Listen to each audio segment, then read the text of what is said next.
They do have a timeout. Decide not to use it. Curry, way downtown. Bang! Bang! Oh, what a shot from Curry! Hey guys, what's up? Welcome back to the Warriors Hoopcast, and today we shall be discussing the last two games of the Warriors, which are very simple takeaways, right? So that's the Portland game, the first one after the break, and the recent Dallas game. Right, so let's start with the Portland game. The stretch run to the playoffs has begun, and it began with a bang for us, because a red-hot Anthony Simons gave the Blazers a very temporary 10-point edge in the first quarter, after which we went on a 38-9 run, and the game was pretty much over after that. We had 36 assists on 45 made field goals, and we are 20-1 when we have 30 plus assists, and our ball movement looked very polished and fluid. Steph had, people are saying, a Magic Johnson type game. I do not want to say that. He dished out 14 assists of the total 36 of the day, hitting Clay and Jordan Poole in their shooting pockets many times. Now, fluid basketball, right?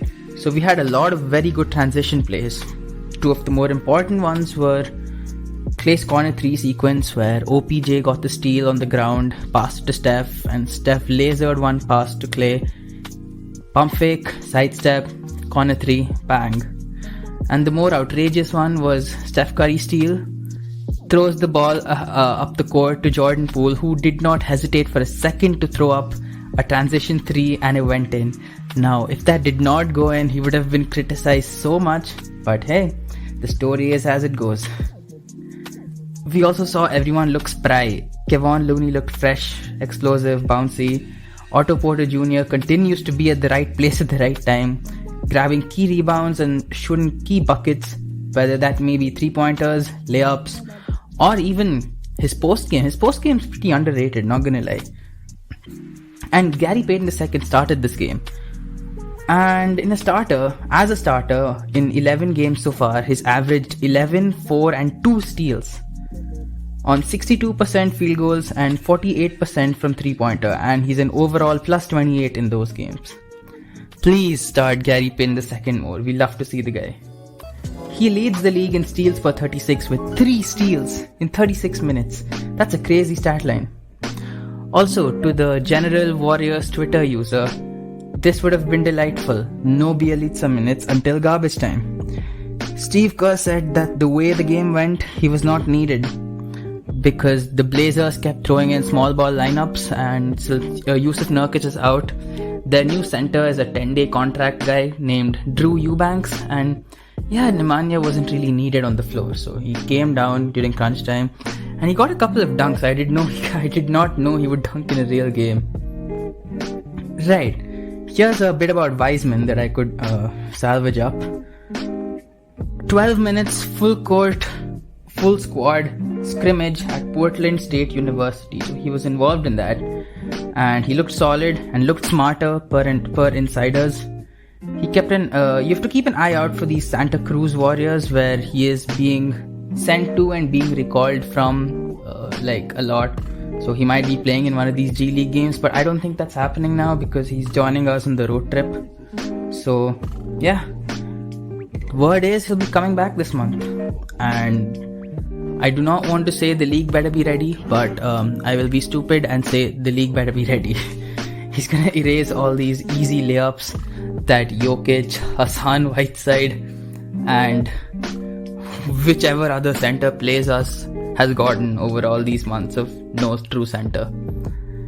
Yeah, and we missed Draymond, man. Ooh, and another takeaway from this game.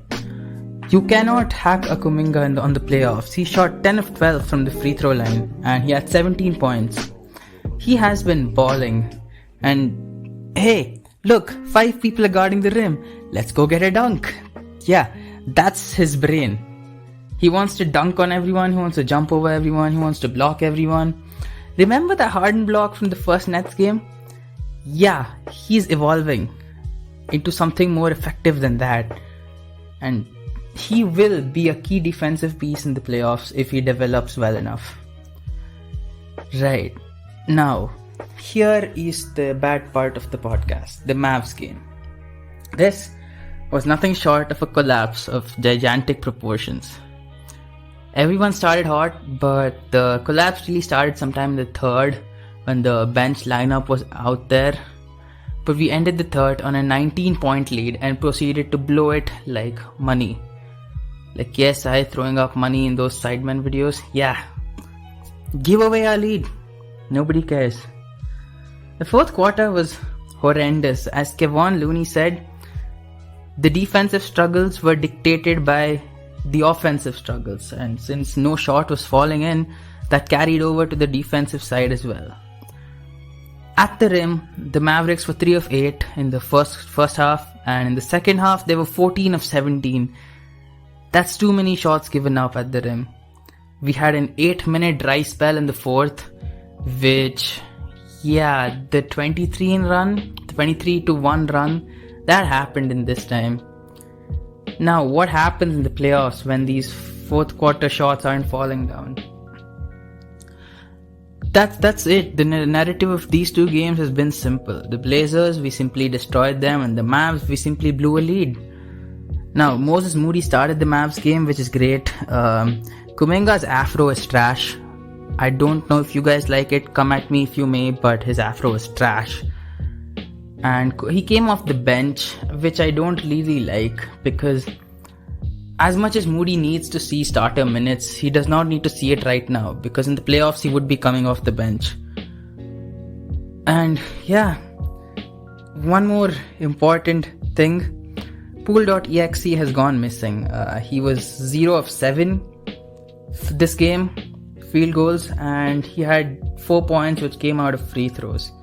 And what's causing these inconsistencies is that he's getting a mixed role of starting and bench minutes, and his minutes also have been inconsistent. So you can't expect the guy to cope with all these changes very smoothly. He is still a third-year player.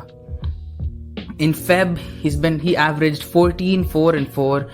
In Jan, he averaged 14, 3 and 2. In December, he was averaging 16, 4 and 4. And in November, when he was starting, he was averaging 23 and 3.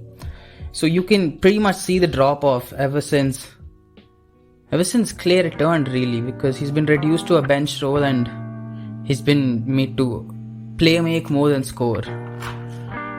Here's also where we missed Draymond a lot, right? So our offensive rating without Draymond is 113, which translates to about 110 points per game. And we give up 13.66 turnovers per game and 26.2 assists per game.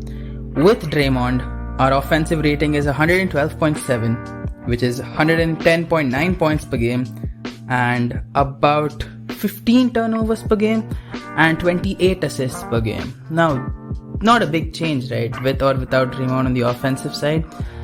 Now, with Draymond, our defensive rating is 101.9. Currently, it is in the high 104 range, and without Draymond, it's 110.2.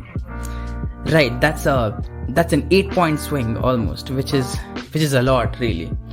I think the Celtics are catching up to us as the best defense in the league, which was very sudden, really. The Celtics defense improved marginally at a very quick pace, and we cannot be slipping up on defense like this. And our offense has slipped up too. It's not like we've gotten worse. The rest of the league has caught up with us as the season went on. Draymond and Bjelica kind of masked each other's weaknesses out, right? So Draymond is a bad 3-point shooter, and Bjelica is a stretch big who can shoot the 3 ball. Bjelica is terrible on defense, and Draymond is basically your defensive player of the year if he was healthy. They masked each other's weaknesses. Now Draymond's absence has exposed Bjelica quite a bit. He shot 8 of 36 from 3 in his last 21 games, and he's had 25 turnovers in bench minutes. Yeah, that's not good. That's not good at all. Now, we play the Timberwolves tomorrow, and we play the Mavericks right after that, so we have time for revenge, which I hope we get, which will taste very sweet, but yes. Here's an issue that not many pages bring up, right? The corner 3 has been haunting us on both ends. per The Athletic. 4 of 15 on corner threes against the Mavs. We started hot, but we made none after 4. And the Mavs were 6 of 11. Now, here's what the break is. The 3-point line is an arc, right? But it straightens out at one point near the sideline, and it proceeds parallel to the sideline until the baseline. So that point is called the break. Now, excuse my Discord notification. And now you know what the break is. We're shooting 34.9% below the break threes, which is 28th in the league. That's terrible. And we are very bad at defending the area as well, as we give up 40% of the opponent's threes, which is the 5th worst in the league. Now, our only consistent shooter from below the break, Andrew Wiggins, who's been clipping a 46%, blazing hot 46%. But surprise, that's 20th in the NBA. The corner three is the easiest and the most dangerous shot because it's the closest 3-pointer, and it's pretty easy to make if you've tried. But 46% is good for 20th in the league. You know how good people are at corner threes. And Clay, who has, I think, 28 attempts until now, he's shooting 39%. But here's where the real struggles are. Jordan Poole is at 34%, and Steph Curry is at 33%. And he's always averaged 45% plus from the corner threes. I think he averaged 50% last year. So yeah, this is hurting us a lot more, and not many people are talking about it. Once we fix these corner threes issues, our offensive rating will go up by a few points. And we should defend these better as well for our defensive rating to go back to the below 100, which was there in the initial part of the season. So yeah, that's it for these 2 games. Waiting for Karl Anthony Towns to kill us in the post tomorrow, and I might not sound optimistic, but it is okay. We're good. We are still the 2nd seed in the West by a very small margin. Let me just check what's the margin. By 1 game. Memphis trails us by 1 game. And we both have 43 wins now. Yeah, the 2nd seed is up for grabs. It's ours to lose really because of this huge winning streak. And the 3rd seed is okay with us as well, because our potential 3rd seed matchup in the playoffs would be the Nuggets or the Mavs, right? Because they both are tied and depends on who comes out. Right, and the 2nd seed matchup would be the Timberwolves. So both teams with a dominant big man in the playoffs will be interesting once James Wiseman and Draymond are back, hopefully healthy.